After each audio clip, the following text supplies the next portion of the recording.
In Mexico, I remember sitting at a cafe one morning, feeling completely lost.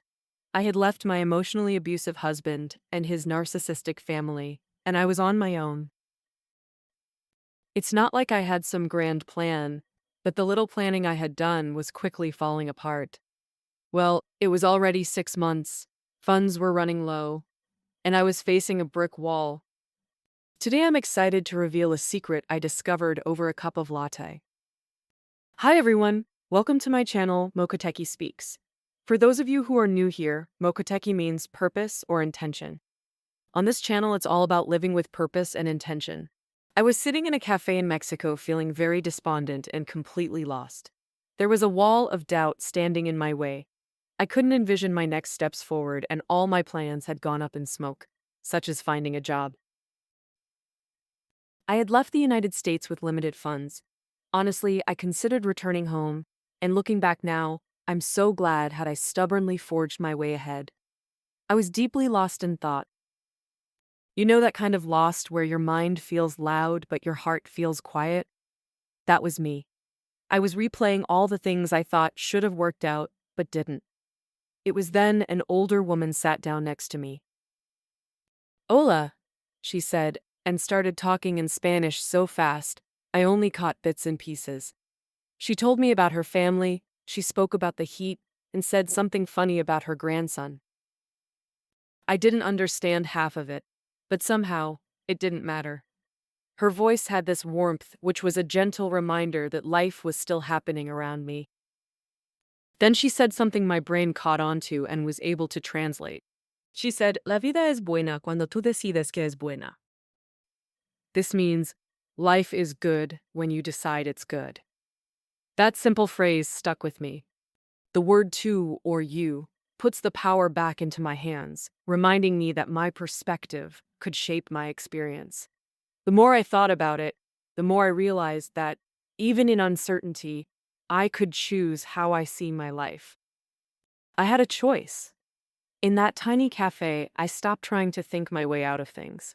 I just let the moment be what it was. That 5-minute conversation, half understood, reminded me that even in life's ditch, there's always something quietly beautiful waiting to reach you there. To be honest, this was like a mind shift hack. And it worked. I was focused on the problems and the negatives.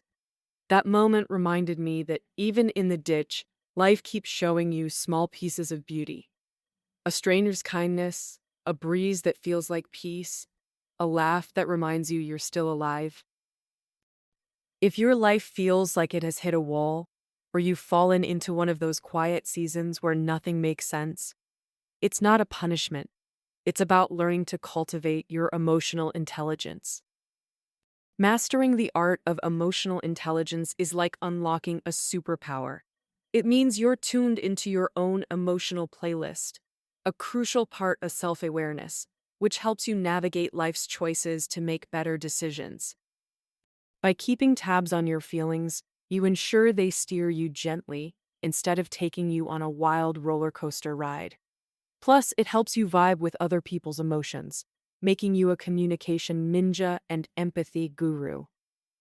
It's like leveling up to meet the superhero in you. Practice tuning in and taking the wheel. This sharpens your decision-making skills and helps you to tackle stress with a resilience you never knew you had. Take the time to craft this emotional power within you, deciding that your emotions won't control you, rather you're in control. This is the space where the next version of yourself is being built and empowered by the decisions you make. You don't have to rush your way out. Just breathe. Take tiny steps and make small decisions for each step that will eventually lead you to the big change in your life, or to where you want to go. These small steps and small decisions are the foundational elements of your journey. This series, Between the Journey and the Lesson, is a gentle reminder that growth doesn't only happen at the finish line, it happens in the quiet moments in between. If there are obstacles in your way, or you're in that low place right now, get up, dust yourself off, decide how you'll overcome, and keep going. You don't have to achieve perfection to experience growth, and each step along the way doesn't need to be flawless. Life doesn't have to be perfect like a cup of latte I had in the Mexican cafe that day. But your life should be good because you decide it is. Life is what you make it. If this message found you today, it was meant to. Thanks for tuning in to Mokoteki Speaks. Don't forget to like, share, or send this to someone who might need a little light. I'll see you in the next video in this series, Between the Journey and the Lesson. Thanks for subscribing.